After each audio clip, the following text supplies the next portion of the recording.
What's up, everybody? Happy Monday. Hope all you had a great weekend. Hope you all having a great day so far. Getting into this episode of GH.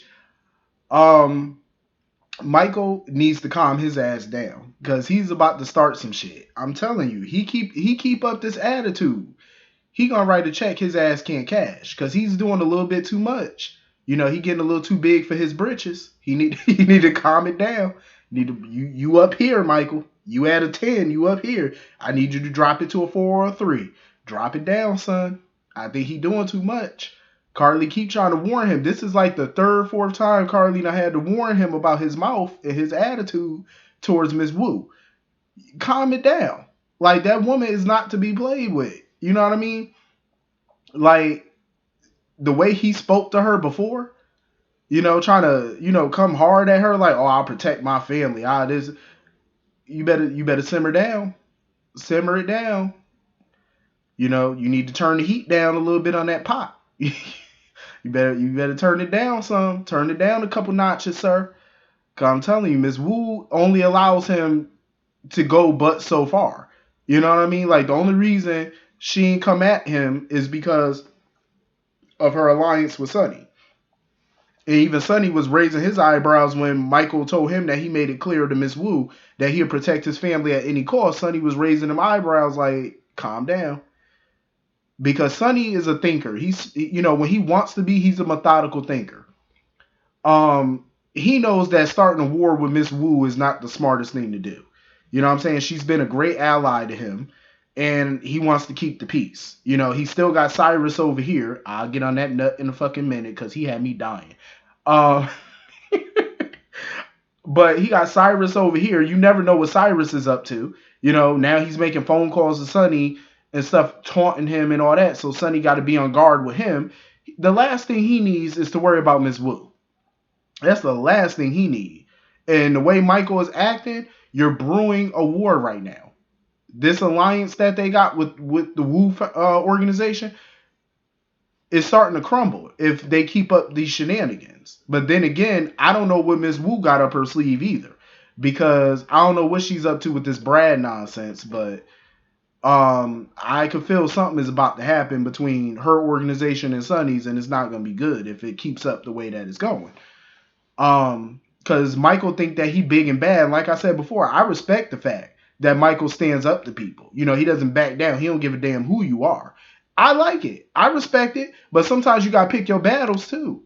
And I don't think this is a battle he wants to fight. Because you don't want to do this. You're dealing with some dangerous folks. And Michael is smart. He's a methodical thinker. He's, quick thinking on his feet. He's smart, But, you're not dealing with corporate people here. You know what I'm saying? You're not dealing with a Valentine Cassadine. You're not dealing with corporate folks. This ain't the boardroom that you're dealing with. These are dangerous, a very dangerous person, a dangerous organization that will get you killed.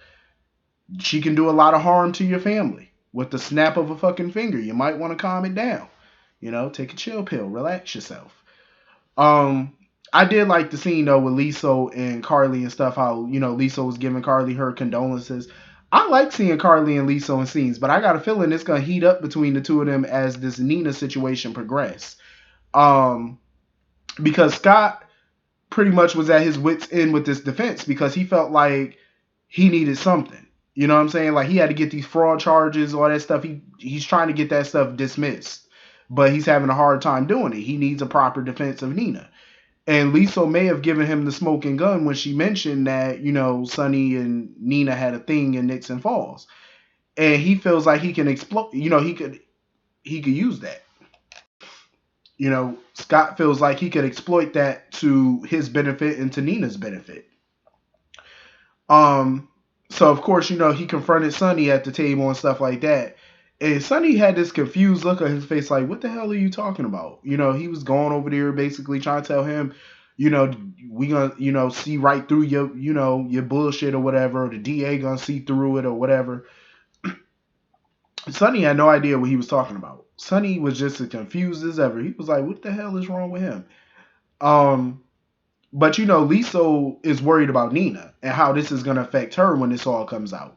You know what I'm saying? But Scott feels like, this is the best thing he got for his defense because he can put people under oath. He can't call people to the witness stand, but the DA can. But he can cross-examine those people. And he feels like once he does that, he can get the truth out about what happened out there. I know some people on Twitter were questioning how is he going to use this as a legal defense. I'm kind of starting to see how he can. Because it might speak to the fact of getting that fraud thing turned around. If Sonny's actually currently in love with her, I think he can use that to his advantage to get all these charges dropped. Because Sonny was the victim in this. So if Sonny has feelings for her, he's in love with her, and he admits it under oath to the to the jury, it can possibly help Nina's case. To say that it was consensual, it was mutual, and stuff like that, and that he's, try to make it look like he's not really a victim. So I could kind of see where Scott is going with this. And that is a good defense to get her out of this mess. But in a way, Sonny is a victim. I mean, then again, if this publicly comes out, it might make Nina look worse.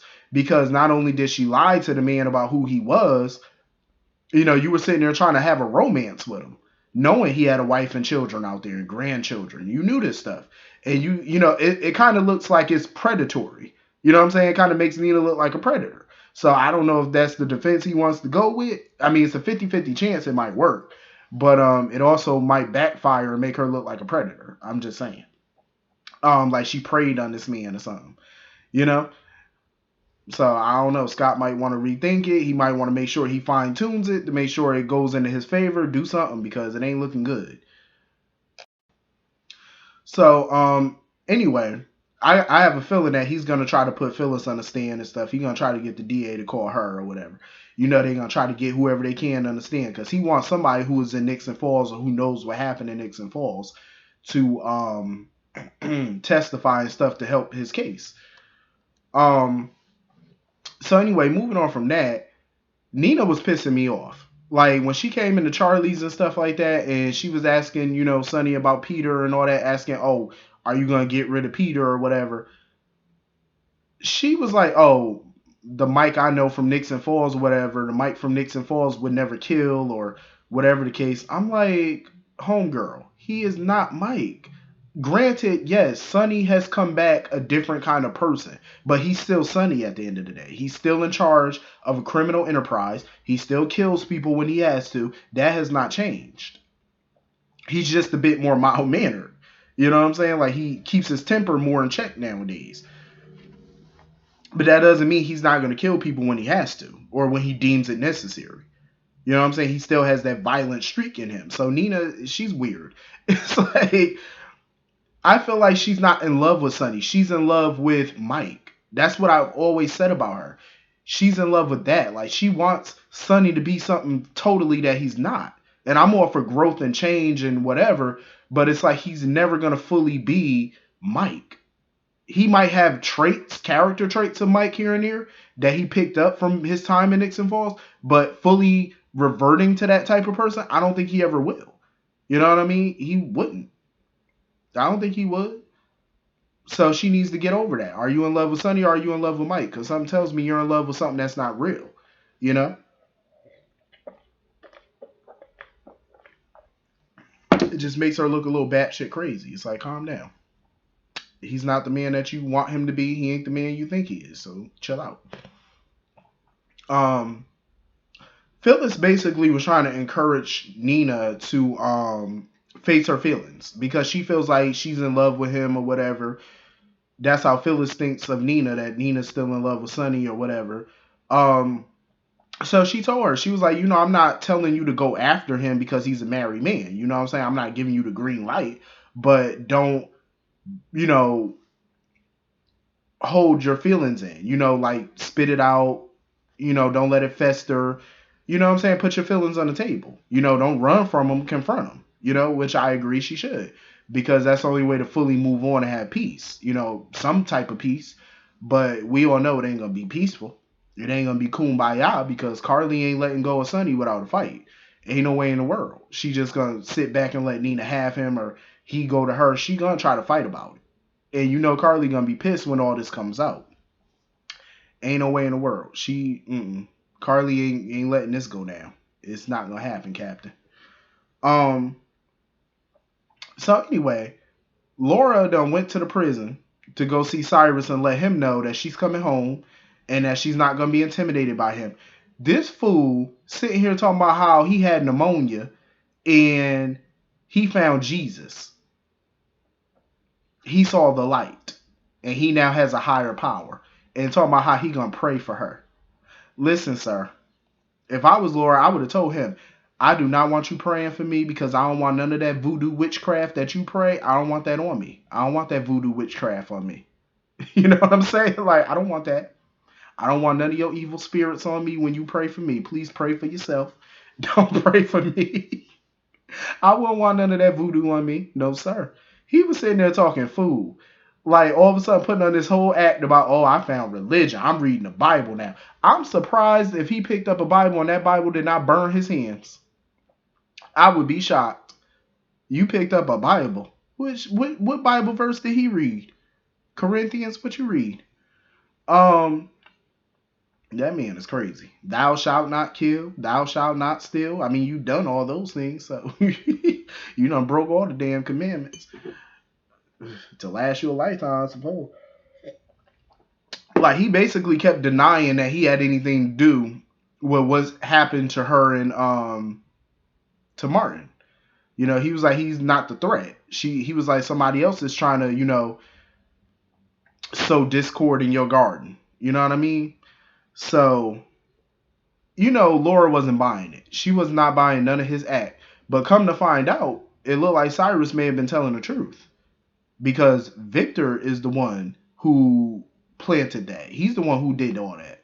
Who sent that assassin after her. And he did it to draw Laura back out. I guess to get her to come back home or whatever. Or to draw her out or whatever. I don't know what this man plan is, but Victor is up to no good. He up to something. Like, what the hell is he trying to do? And then he went to go visit Spencer. And you know Spencer is so naive. He is just too naive. I understand, you know, he don't like working at Kelly's or whatever. I mean, nobody really likes working a non-paying crummy job or whatever. But at the end of the day, a job is a job. A buck is a buck. You know what I mean? You got to do what you got to do to pay your bills. And stand on your own 2 feet. You know, nobody really likes working some of the jobs that they work. But, you know, you got to do what you got to do. Them bills don't stop coming. And I think it's a teachable moment for him, and it humbles him. It needs to humble him. You know what I'm saying? Because he came from a life of privilege, a life of wealth. And, you know, people like that think that the money will never run out or, you know, they're going to be financially set. Well, sometimes the money does run out if you don't manage it properly. Stuff happens. You know what I'm saying? You got to have life skills. You know, you got to know how to cook. You got to know how to work. You know, you can't just sit here and call your accountant like, do. Bill, I need another $5 million stat. You know, we ain't got that option. We can't do that shit. You know, we got to make life decisions out this bitch. You know, you go to the gas station. Look at gas nowadays. When you are at the gas station, gas is now over $3 a gallon. That's expensive. So when you go to the gas station, you sitting there making life decisions. Like, damn, do I put 50 on this pump or do I pay my rent? You know what I'm saying? Like, you got to make life decisions out this bitch. And that's what he need to understand. Like, people really out here doing it. So he might not like the job, but you need to stand on your own too. But honestly though, Spencer needs to stop being so naive when it comes to people. Cause you got Esme over there, you know, she ain't no good. Now Victor crawling up, you know, like a little roach. Talking about how he want to put him and Esme up at the Metro Court and he can help him out of his little legal jam and stuff. And I respected the fact that, you know, Spencer was contemplating turning him down because he was like, it would make him look like a hypocrite, you know, to Nicholas and stuff because he didn't want Nicholas's financial help and he wanted to stand on his own too. So how could he stand on his own too if Victor is financially helping him out? But Victor's claiming, oh, I want to help you because you're the future of the Cassadine family. You're the Cassadine heir, you know, and that's important. It's something else. Victor ain't doing nothing but using him. That's all it is. Especially when he was asking about where he was staying and all that. He told him he was staying with Kevin and Laura at their house while Laura's out of town or whatever. It's a mess. I'm like, Spencer, don't trust him. Because I definitely feel like whatever his plans are for Laura, Spencer are a part of those plans. Excuse me. I definitely think Spencer is a part of that plan. He gonna use him. He gonna use that boy up and spit him right on out when he through. Spencer better open his eyes and realize it. Your uncle do not have your best interest at heart. Pay attention. Pay very close attention. That's why I'm glad Laura coming back to town. Cause hopefully, Laura gonna see right through the bullshit with Victor. She already do. Once she found out Victor was in town, she knew she had to come back. She know he ain't no good. So anyway, moving on from that. I kind of felt bad for Willow today because the whole Sasha Brando thing made her remember losing her own child. You know what I mean? The original Wiley. And she felt some type of way because that hurt of losing a child never goes away. You know what I mean? And it don't. She not lying. It don't. But I'm glad Chase was out there to comfort her, and she realized that she needed to apologize to BLQ, and I felt like she should because the way she was judging her and going off on her and stuff about the whole Valentine Bailey situation, it was like, who the hell are you? You know what I mean? To judge anybody. So I'm glad that she took stock and realized, like, okay, I'm not in a position to judge you. I apologize. Good, because you're not. Willow sometimes like to walk around like she just holier than thou, self-righteous ass person. It's like, you're human just like everybody else. You make mistakes just like everybody else. Look at what she did to Chase. You married him knowing that you were not in love with him. You played him. You publicly humiliated him. You know what I mean? Like messing around with Michael behind his back and all that stuff. Like, come on. You're nobody to judge. You make mistakes just like everybody else. You're human. So, don't pass judgment on somebody else when you've done dirt. So I'm glad that her and BLQ were able to nip that in the bud or whatnot. It's so funny how Chase wanted to talk about, it's important to tell the truth and all that stuff. I'm like, how you gonna say it's important to tell the truth when you and Brooklyn are lying about this Bailey situation? Even though, don't get me wrong, they got good reason for doing it, but it's like I wouldn't bring up the truth when y'all, telling a lie right now. I wouldn't do that. You might want to hold off on the truth telling right about now. I really kind of do hope BLQ and Chase get together because you can tell like they both are feeling each other. And she definitely is trying to avoid talking to him about what happened in the steam room. But Chase was like, no, we need to talk about it. But she trying to avoid it. She tried to avoid it because she don't want to face her feelings for him. She got growing feelings for him. And you can tell he like her. So I'm like, y'all need to stop playing these little high school games. Hopefully once this Bailey mess is over, they can fully commit to each other. Because I want to see them together. I like the chemistry. I like the vibe between them. It's really good. So anyway, that's pretty much the whole episode. Hit the comment section. Let me know what y'all all thought about it. And I will see you all later. Have a great night. Peace.